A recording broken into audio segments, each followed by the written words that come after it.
मेरी जिंदगी का सबसे भयानक दिन था।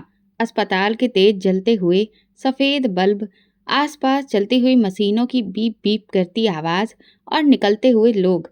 मेरी आंखों में जमा होते आंसू, सब कुछ जैसे धुंधला हो रहा था।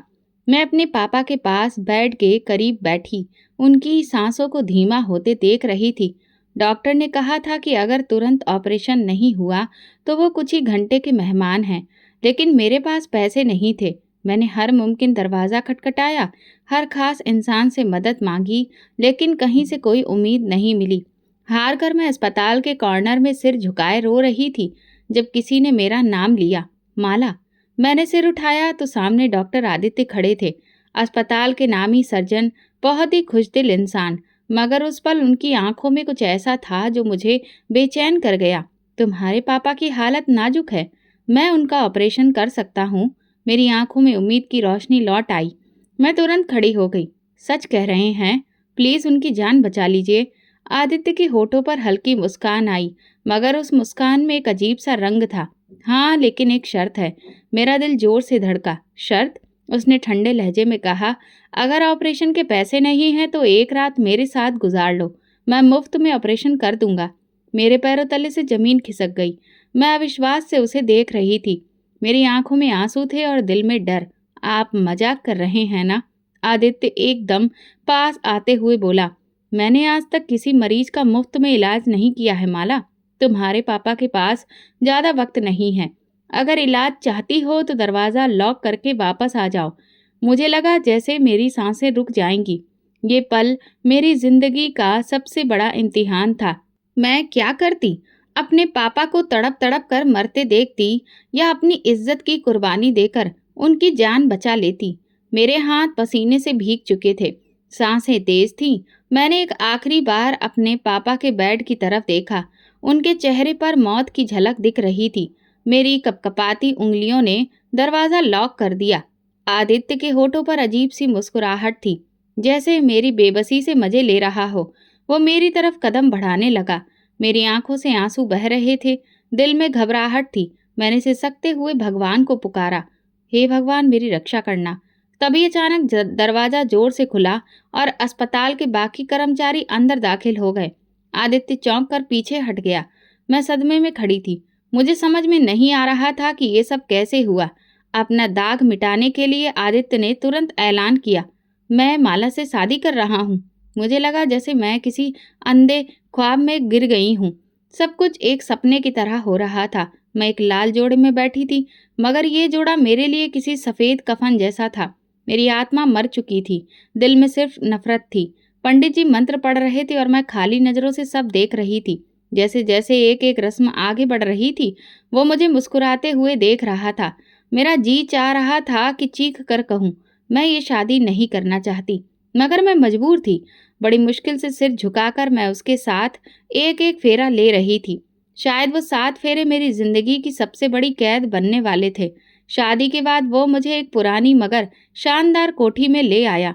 ये गांव की एक बड़ी सी हवेली थी। हवेली नमा कोठी, बड़े बड़े दरवाजे, पुरानी लकड़ी की खिड़कियां और ऊंची दीवारें। मुझे ये जगह कैद खाने की तरह लग रही थी।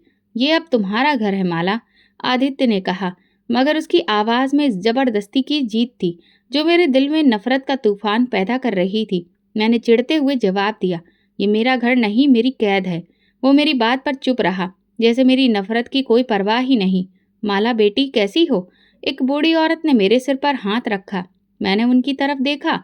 वो एक नरम मिजाज औरत लग रही थी, शायद आदित्य की कोई करीबी रिश्तेदार थी। हवेली के दूसरे लोग भी मेरे स्वागत के लिए इकट्ठा हुए थे। सबके चेहरे पर खुशी दिख रही थी, मगर मेरे दिल में एक ही सवाल था, उस आदमी ने मेरे साथ ऐसा क्यों किया? मेरे आसपास लोग जमा हो गए, मेरी तारीफें की जा रही थी, लेकिन मेरा दिल बिल्कुल खाली था। मैंने एक नज़र आदित्य की तरफ देखा। वो चुपचाप सब देख रहा था, जैसे मेरी परेशानी को समझ रहा हो, मगर कुछ कहने के लिए तैयार ना हो। ये कमरा तुम्हारा है? उसने एक बड़े कमरे की तरफ इशारा किया। मैं बिना कुछ कहे अंदर चली गई। कमरा बहुत खूबसूरत था। बड़ी खिड़कियों से बाहर गार्डन का नज़ारा दिख रहा था, मगर मुझे उससे कोई मतलब नहीं था। मैंने दरवाज़ा बंद किया और खुद को बेड पर गिरा दिया। मेरी आंखें आंसुओं से भर गईं। मैं अपने पापा की कमज़ोर हालत को याद कर रही थी।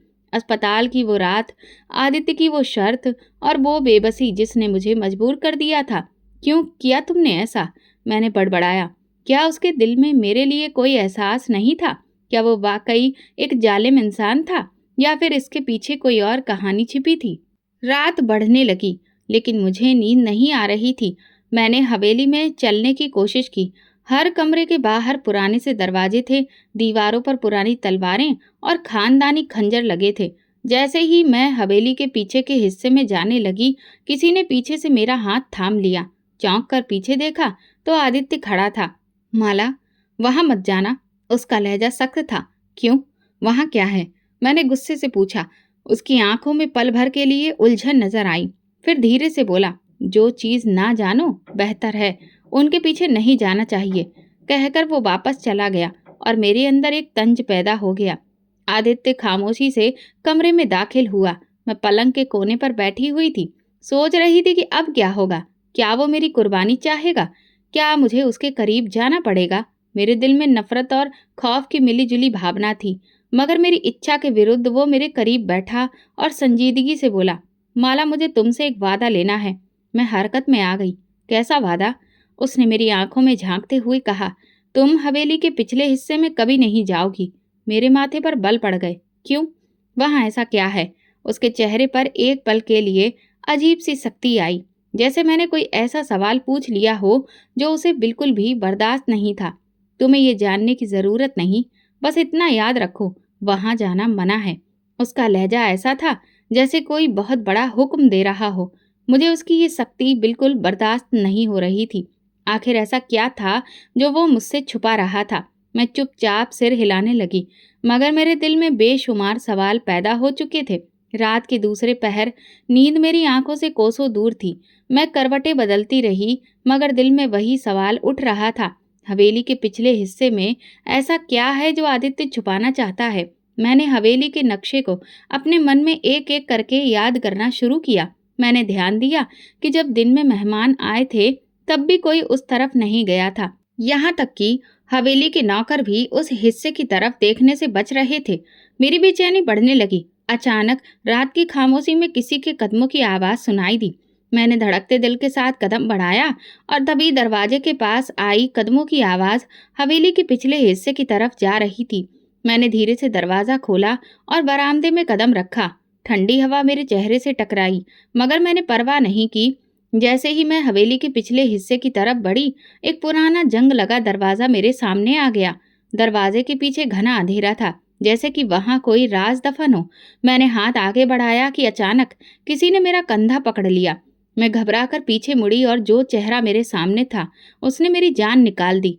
आदित्य मुझे गुस्से से घूर रहा था। मैंने अजीब सा ख्वाब देखा था। मेरे कदम जम गए। आखिर वो क्या था जिससे आदित्य मुझे छुपाने के लिए इतना गंभीर था?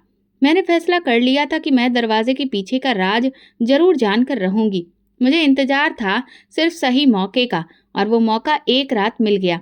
आदित्य किसी जरूरी काम से शहर गया हुआ था और हवेली के ज्यादातर लोग सो चुके थे। मैंने धीरे से कमरे का दरवाजा खोला और दबे कदमों से हवेली के पिछले हिस्से की तरफ बढ़ने लगी। हवा में अजीब सी सर्दी थी, जैसे कोई अदृश्य ताकत मुझे रोकने की कोशिश कर रही हो। मेरा दिल जोर जोर से धड़क रहा था, मगर मैं पीछे हटने को तैयार नहीं थी। मैंने जंग लगे दरवाजे को धीरे से धकेला। चरमराहट के साथ वो खुल गया। अंदर गहरा अंधेरा था, जैसे वहां बरसों से कोई रोशनी नहीं पहुंची। मैंने हल्की सी रोशनी करने के लिए मोबाइल का फ्लैश ऑन किया और जो मंजर मेरे सामने आया उसने मेरे रोंगटे खड़े कर दिए। सामने पुरानी हवेली की कोठरी थी, जहां धूल और मिट्टी की मोटी परत जमी थी। कोठरी के बीचों बीच एक व्हील चेयर पड़ी थी और उस पर एक औरत बैठी हुई थी। मेरी सांसें रुकने लगीं। मैंने बेयकीनी से उस औरत की तरफ कदम बढ़ाया। वो बहुत कमजोर चेहरा लग रही थी, मगर जैसे ही मैंने उनके चेहरे पर रोशनी डाली, मेरे कदम जम गए। ये कैसे मुमकिन हो सकता है? वो औरत बिल्कुल मेरे जैसी थी। मेरे हाथ पैर सुन्न होने लगे। मैं पीछे हटना चाहने लगी, मगर मेरे कदम जमीन से चिपक गए। ये क्या माजरा था? क्या मैं कोई सपना देख रही थी? वो औरत हल्के से मुस्कुराई। उसकी आंखों में अजीब सी चमक थी, जैसे वो मुझे सदियों से जानती हो। अचानक वो कुछ बोली। उसकी आवाज कमजोर थी। मेरी धड़कन बेकाबू हो गई। तुम कौन हो? मैंने घबराकर पूछा। वो औरत मेरी तरफ देखकर सिसकने लगी, जैसे बरसों का कोई बोझ उसके दिल में दबा हो। तुम मुझे नहीं पहचानती, मगर मैं तुम्हें बरसों से जानती हूँ। कौन हो तुम और यहाँ क्यों हो? मैंने बेचैनी से पूछा।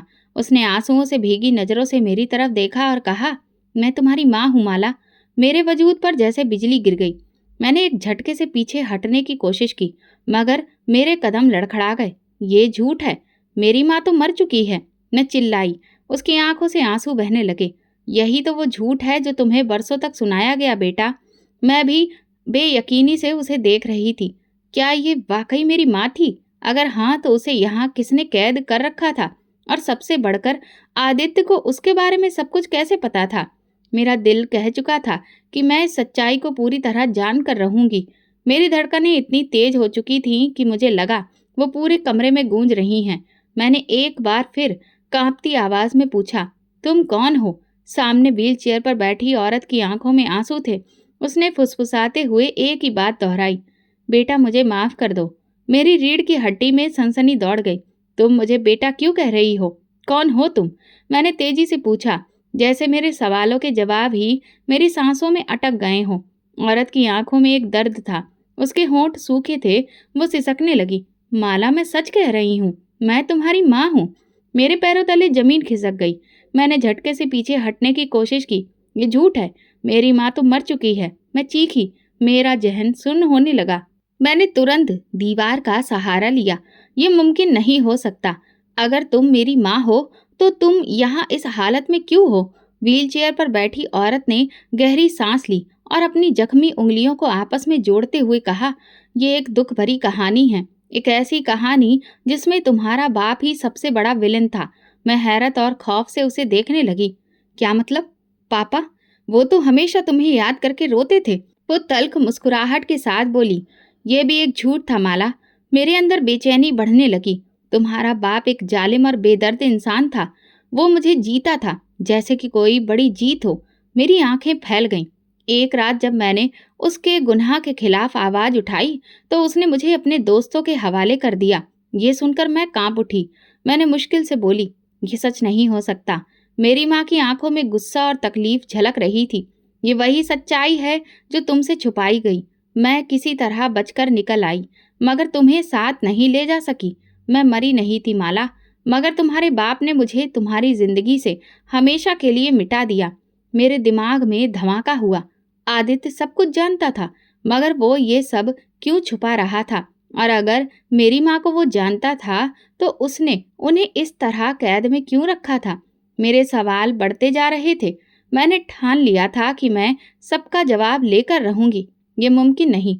मुझे तो हमेशा बताया गया कि तुम मर चुकी हो। मेरी आंखों में दर्द उतर आया। उसने मेरे हाथों को थामने की कोशिश की, पर मैं पीछे हट गई। मुझे पता था कि तुम्हें मेरी सच्चाई कबूल करने में मुश्किल होगी। वो नम आंखों से बोली, मगर बेटा, मैंने तुम्हें कभी नहीं छोड़ा था। तुम्हारे बाप ने मुझे तुमसे छीन लिया था। मेरी सांसें अटकने लगीं। लेकिन पापा, वो तो हमेशा तुम्हें याद करके रोते थे, तुम्हारी तस्वीर के आगे बैठे रहते थे।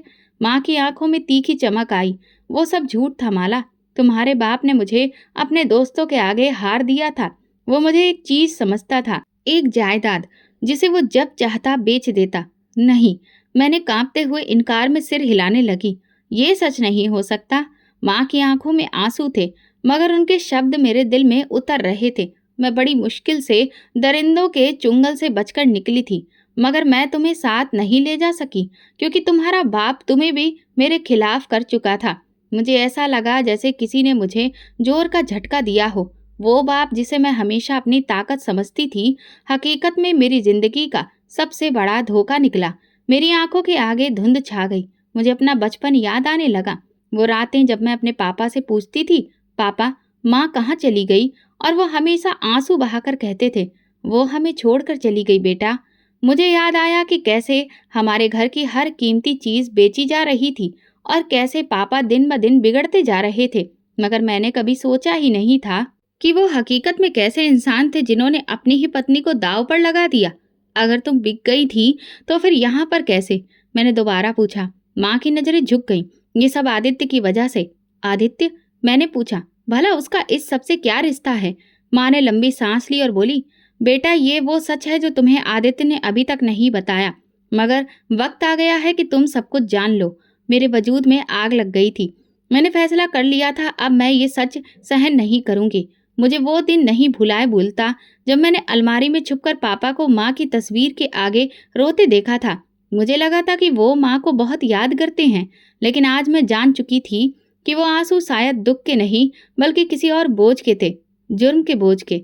माँ ने मेरी तरफ देखते हुए कहा, माला, तुम्हें ये सब जानकर तकलीफ हो रही होगी, मगर ये सच है। तुम्हारे पिता ने मुझे छोड़ा नहीं था, बल्कि मुझे सिर्फ एक चीज समझकर दूसरे आदमी को सौंप दिया था। मैंने कहा, नहीं, वो ऐसे नहीं हो सकते। वो हमेशा कहते थे कि वो मुझे सबसे ज्यादा मोहब्बत करते हैं। उन्होंने मुझे कभी कुछ होने नहीं दिया। माँ ने फिर से तीखी मुस्कान के साथ कहा, बेटा, कभी कभी लोग एक बच्चे के सामने अच्छा बनने के लिए सब कुछ करते हैं, मगर उनके असली चेहरे छुपे रहते हैं। तुम्हारे पिता ने जो किया वो माफ करने के काबिल नहीं। क्या तुम्हें कभी शक नहीं हुआ? माँ ने धीरे से पूछा। मैंने गहरी सांस ली। पापा ने कभी भी तुम्हारे बारे में ज्यादा बात ही नहीं की। वो हमेशा कहते थे कि वो तुम्हें याद नहीं करना चाहते। अगर मैं जिद करती तो वो गुस्सा हो जाते, क्योंकि वो डरते थे कि कहीं मुझे असली सच्चाई पता ना चल जाए। माँ ने गंभीरता से कहा। मेरे मन में एक और सवाल उठा। आदित्य का इस समय क्या किरदार था? आदित्य ने तुम्हें यहाँ पर क्यों रखा? मैंने आखिर पूछ ही लिया। माँ की आंखों में एक अजीब सी चमक आई। वो बोली, यही वो सवाल है जिसका जवाब तुम्हें खुद आदित्य से लेना होगा। मेरा गुस्सा बढ़ने लगा। आदित्य ने मेरे साथ जबरदस्ती की है, मेरे माँ बाप के बारे में सब सच छुपाया और मेरी माँ को कैद करके रखा। आखिर वो चाहता क्या है? अब मैं ये खेल खत्म करने को तैयार थी। मेरे वजूद में जैसे आग भड़क रही थी। माँ से मिली सच्चाई ने मेरे अंदर जज्बातों की जंग छेड़ दी थी, जिसे मैं रोक नहीं पा रही थी। मैं जिसे अपना रखवाला समझती थी, वही जालिम निकला, और जिसे मैं अपना सबसे बड़ा दुश्मन समझ रही थी, वो जाने किस राज में लिपटा हुआ था। मुझे बस एक ही इंसान से जवाब चाहिए था, आदित्य। मैं गुस्से से भरी हुई हवेली में आदित्य को तलाशने लगी। वो बरामदे में खड़ा था, जैसे कि उसे मेरे आने का पहले से अंदाजा हो। मैं तेजी से उसके पास गई और चीख कर बोली, तो मुझे सच बताओ, मेरी माँ को तुमने कैद क्यों कर रखा है?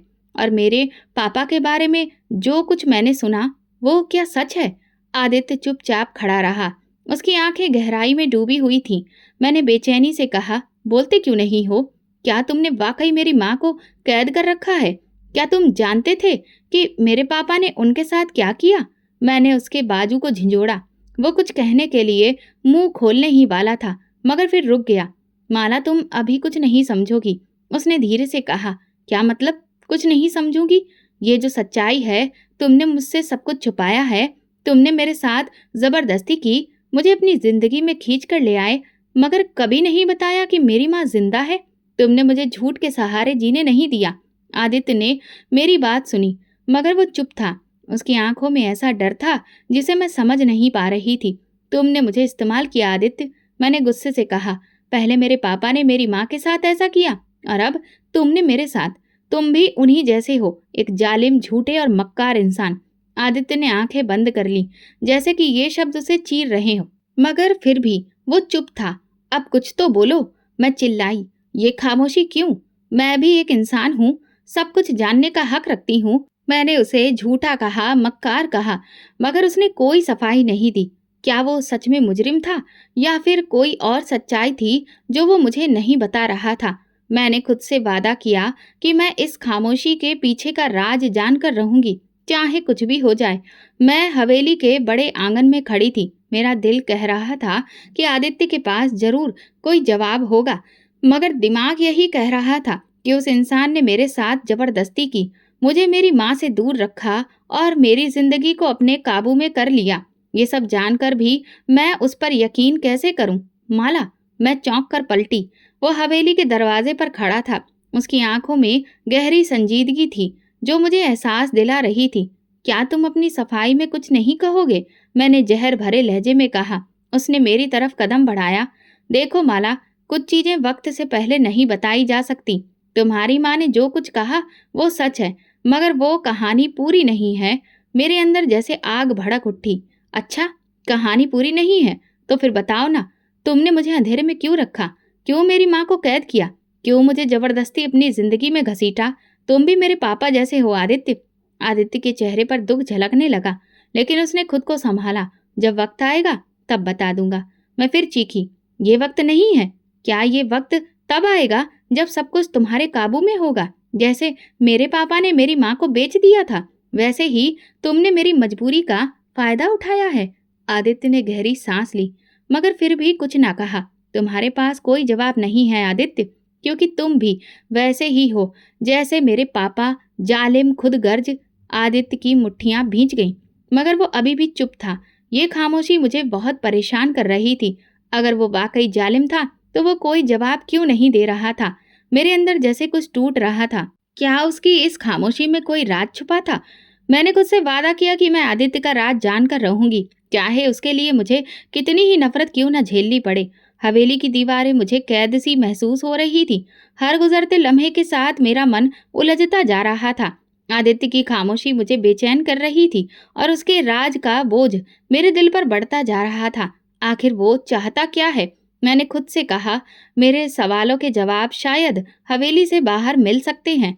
इसलिए मैंने फैसला किया कि मैं गांव के लोगों से बात करूंगी। शायद वे मुझे कुछ ऐसा बता सकें जो आदित्य मुझसे छुपा रहा था। मैंने मौका देखकर एक दिन हवेली के पास एक बड़े से पेड़ के नीचे एक जो पुराना सा कुआं था, वहां पर बैठी बुजुर्ग औरत से बात करने की कोशिश की। वो शायद हवेली के नौकरों में से एक थी, क्योंकि वो मुझे देखकर तुरंत खड़ी हो गई और इज्जत से बोली, बेटी तुम यहाँ कैसे? मैंने भी उन्हें नमस्ते किया, फिर पूछा, क्या आप मुझे आदित्य के बारे में कुछ बता सकती हैं? उस औरत के चेहरे पर नरमी आ गई। वो तुम्हारे लिए हमेशा दीवार बनकर खड़ा रहा। उसने तुम्हें बचाने के लिए वो सब कुछ किया जो कोई और नहीं कर सकता था। मेरी आंखों में हैरत थी। बचाने के लिए? भला कैसे बचाया? बूढ़ी औरत ने मेरी तरफ अफसोस भरी नजरों से देखा। बेटी, क्या तुम जानती हो कि तुम्हारा बाप एक जालिम इंसान था? वो तुम्हें भी बेच देता, जैसे उसने तुम्हारी माँ के साथ किया था। मेरी सांसें रुकने लगी। क्या मतलब? मैंने अविश्वास से पूछा। आदित्य को जब तुम्हारे पापा की असलियत का पता चला तो वो बरसों से तुम पर नजर रखे हुए था। वो चाहता था कि तुम्हारे पापा तुम्हें किसी गलत हाथों में ना दे दें, इसलिए वो तुम्हारी सुरक्षा करता रहा, मगर उसने तुम्हें कभी इस बारे में नहीं बताया। मेरी आंखों के सामने धुंधला छाने लगा। ये कैसे मुमकिन था? मैंने खुद को संभालते हुए सवाल किया। लेकिन अगर वो वाकई मेरी सुरक्षा कर रहा था तो उसने मुझसे जबरदस्ती शादी क्यों की? अगर वो मेरा रखवाला था तो मुझसे झूठ क्यों बोलता रहा? बूढ़ी औरत ने अफसोस से कहा, क्योंकि अगर वो तुम्हें सब कुछ बता देता तो शायद तुम उस पर भरोसा नहीं करती और तुम्हारे पापा तुम्हें किसी और के हवाले कर देते, जैसे वो पहले करने वाले थे। मेरी सोच उलझने लगी। क्या सच में आदित्य ने मुझे बचाने के लिए ये सब किया था, या ये भी किसी और चाल का हिस्सा था? मेरा दिल मानने को तैयार नहीं था। मैंने खुद को यकीन दिलाया, नहीं, वो भी धोखेबाज है। वो मुझे मजबूर नहीं करता। अगर वो वाकई मेरा भला चाहता होता। लेकिन एक सवाल मेरे दिल में गूंज रहा था, अगर वो सच में नेक होता तो अब तक अपनी सफाई क्यों नहीं दी?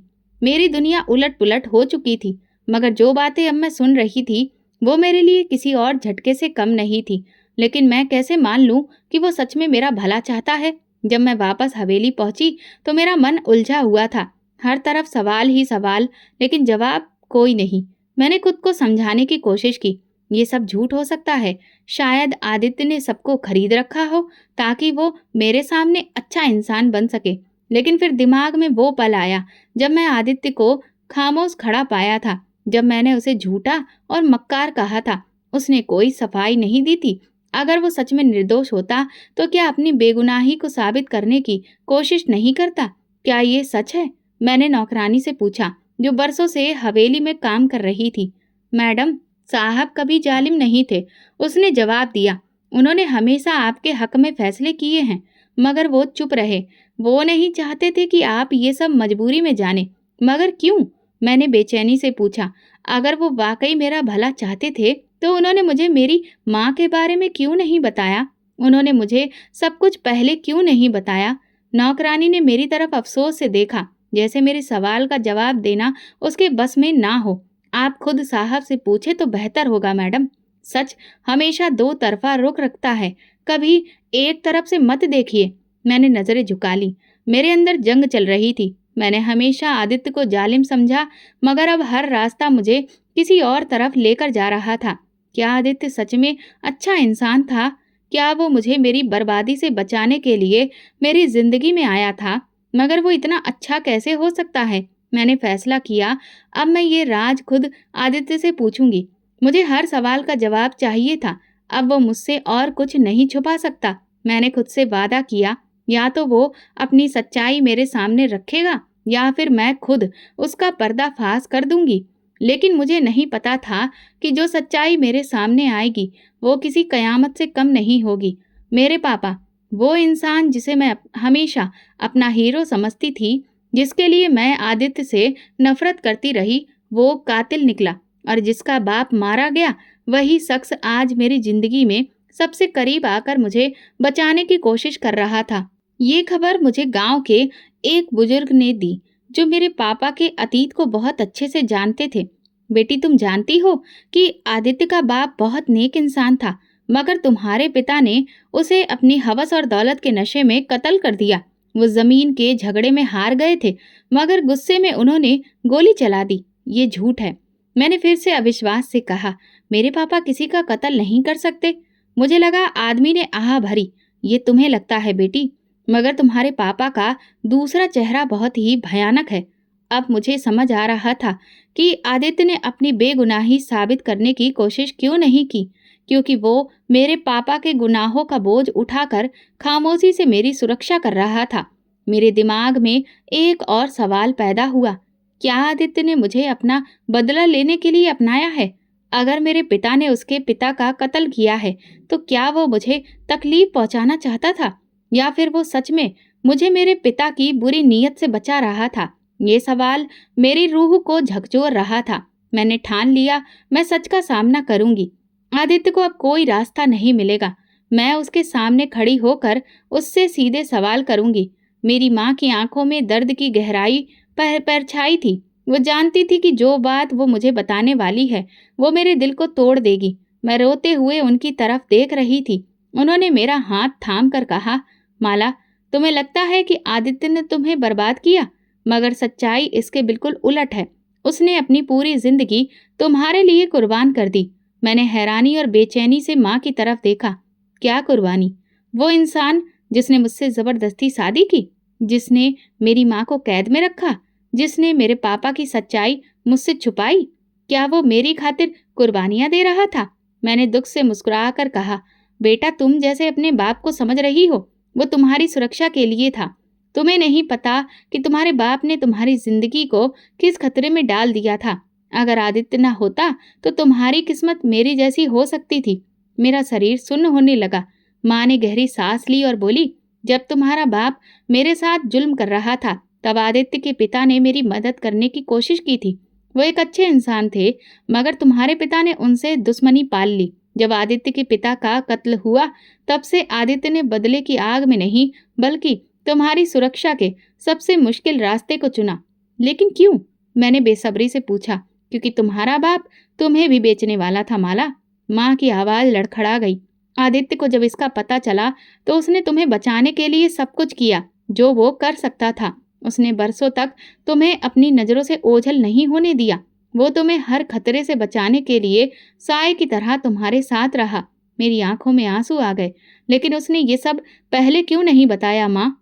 माँ ने दुखी होकर कहा, क्योंकि वो नहीं चाहता था कि तुम ये सब सुनकर मजबूरी में उसकी एहसानमंद बनो। वो चाहता था कि तुम अपनी मर्जी से उसकी सच्चाई पहचानो, ना कि किसी मजबूरी में। मेरा दिल अभी तक आदित्य की हकीकत जानकर उलझन में पड़ा था। मैंने जिसे जालिम समझा, वो तो मेरा भला चाहने वाला निकला, और जिसे मैंने अपना रखवाला समझा, वो सबसे बड़ा मुजरिम था। लेकिन अभी मुझे एक और हकीकत का सामना करना था। रात के किसी पहर हवेली के एक नौकर ने आकर खबर दी कि मेरे पिता को होश आ गया है, वो अस्पताल में हैं और मुझसे मिलना चाहते हैं। मैं फौरन वहां जाने के लिए तैयार नहीं थी। मेरे अंदर एक तूफान था जिसे मैं समझने की कोशिश कर रही थी। वो शख्स जिसने मेरी माँ को नरक में डाला, जो मुझे भी बर्बाद कर सकता था, अब माफी मांगना चाहता था। लेकिन मैं फैसला कर चुकी थी, मैं उन्हें एक बार जरूर देखूंगी। जब मैं अस्पताल पहुंची तो पापा बिस्तर पर लेटे थे। वो बहुत कमजोर लग रहे थे। जैसे जिंदगी ने उनसे सब कुछ छीन लिया हो। जैसे ही उन्होंने मुझे देखा, उनकी आंखों में आंसू आ गए। माला, उनकी आवाज लड़खड़ाई। बेटा मुझे माफ कर दो। मैं चुप रही। मेरा दिल किसी भी हमदर्दी को अपनाने के लिए तैयार नहीं था। बेटा, मैंने बहुत गलत किया है। तुम्हारी माँ के साथ बहुत बुरा किया। मैंने तुम्हारी जिंदगी बर्बाद करने की कोशिश की। मैं एक लालची और कमजोर इंसान था। वो रोते जा रहे थे। क्या आप जानते हैं आपने क्या किया? मेरी आवाज बर्फ की सिल की तरह सख्त थी। आपने मेरी माँ को नरक में झोंक दिया। आपने एक मासूम औरत की जिंदगी तबाह कर दी, और जब वो आपसे बच निकली तब आपने मुझे भी बर्बाद करने की कोशिश की। माला, मैं अंधा हो गया था। वो गिड़गिड़ाने लगे। अब जब मेरी जिंदगी खत्म होने को आई है तो मुझे अपनी गलती का एहसास हो रहा है। बेटा प्लीज। मैंने उनकी तरफ देखा, मगर मेरे दिल में कोई नरमी नहीं थी। नहीं पापा। मेरी आवाज मजबूत थी। आपने अपनी जिंदगी में जो बीज बोया है वही अब काटना पड़ेगा। मैं आपको माफ नहीं कर सकती। ये कहकर मैं पलटी और वहां से चली गई, क्योंकि मैं जान चुकी थी कुछ गुनाह माफी के काबिल नहीं होते। हवेली में वापस आकर मैंने फैसला कर लिया कि अब आदित्य से खुलकर बात करनी होगी। वो खड़ा था वहां जहां वो खामोशी से किसी गहरी सोच में डूबा था।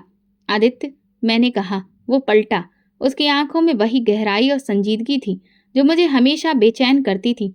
तुम्हें सच छुपाने का कोई हक नहीं था, मैंने गुस्से में कहा। अगर तुम वाकई मेरे रखवाले थे तो तुमने मुझे पहले क्यों नहीं बताया? तुमने मेरे साथ जबरदस्ती क्यों की? आदित्य ने गहरी सांस ली, जैसे वो ये बात कहने के लिए बरसों से तैयार हो।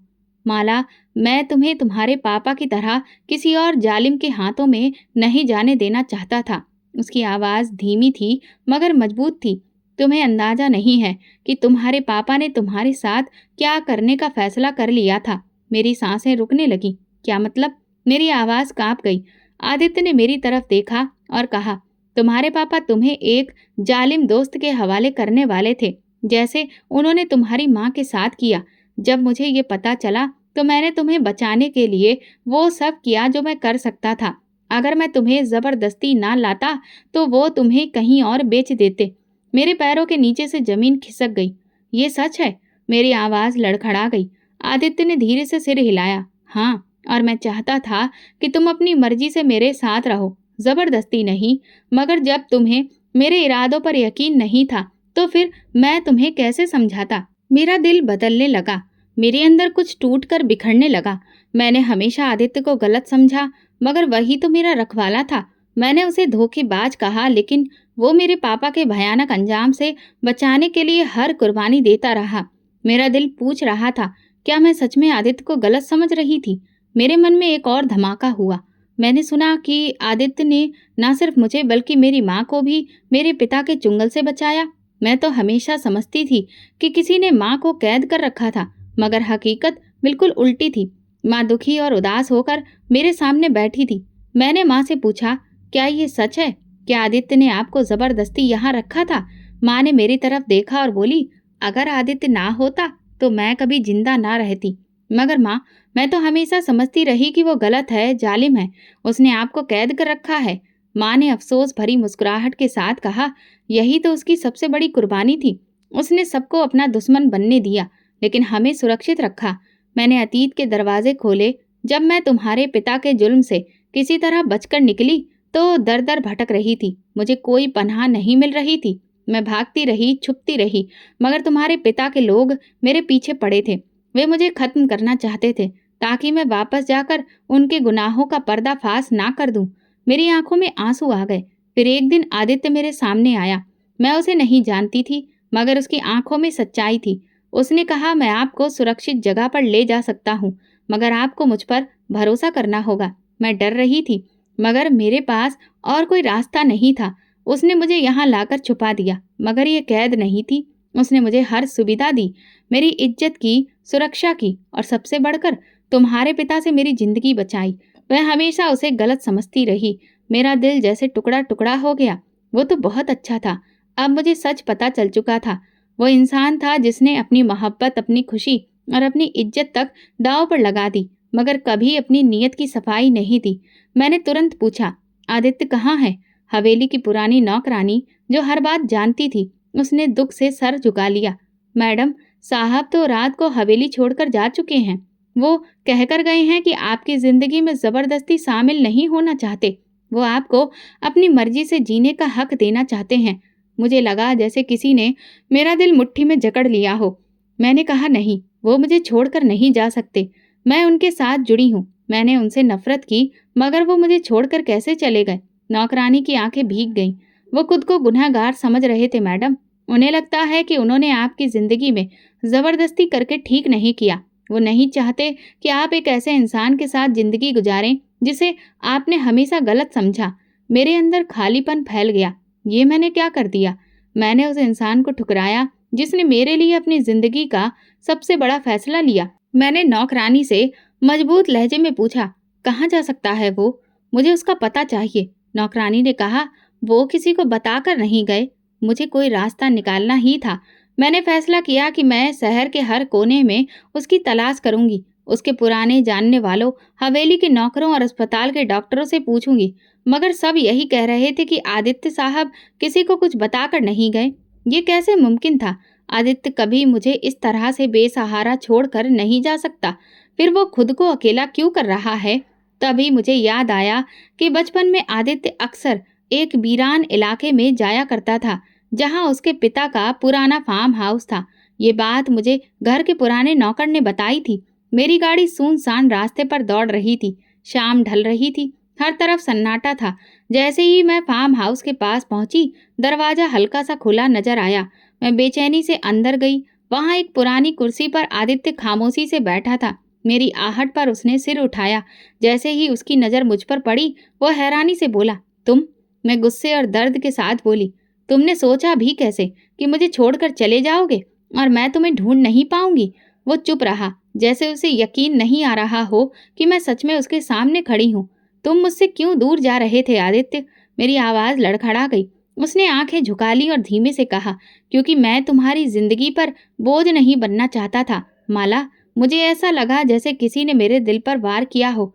तुम बोझ नहीं आदित्य, तुम मेरी सबसे बड़ी सच्चाई हो। मैंने कहा, मैं तुम्हें सजा देने नहीं आई आदित्य, मैं तुम्हारी कुर्बानी को अपनाने आई हूँ। मेरी आवाज भर आई थी। आदित्य की आंखों में हैरानी और यकीन का अजीब सा मेल था। वो मुझे ऐसे देख रहा था जैसे बरसों से मेरी ये बातें सुनने को तरस रहा हो। माला, क्या तुम सच में मेरे साथ रहना चाहती हो? जबरदस्ती के बिना, सिर्फ अपनी मर्जी से? आदित्य ने पूछा। मैंने मुस्कुराकर कहा, हाँ आदित्य, अब की बार मैं अपनी मर्जी से आई हूँ। आदित्य ने मेरा हाथ थाम लिया और मैंने महसूस किया कि मेरी अंधी मोहब्बत ने आखिरकार रोशनी को देख लिया था। दोस्तों, अगर आपको हमारी कहानी पसंद आई हो तो कमेंट करके ज़रूर बताइए। वीडियो को लाइक करें और ज़्यादा से ज़्यादा शेयर करें। अगर आप चैनल पर नए हैं तो सब्सक्राइब जरूर करें और नोटिफिकेशन बेल दबाएं ताकि अगली अपडेट सबसे पहले आपको मिले। धन्यवाद।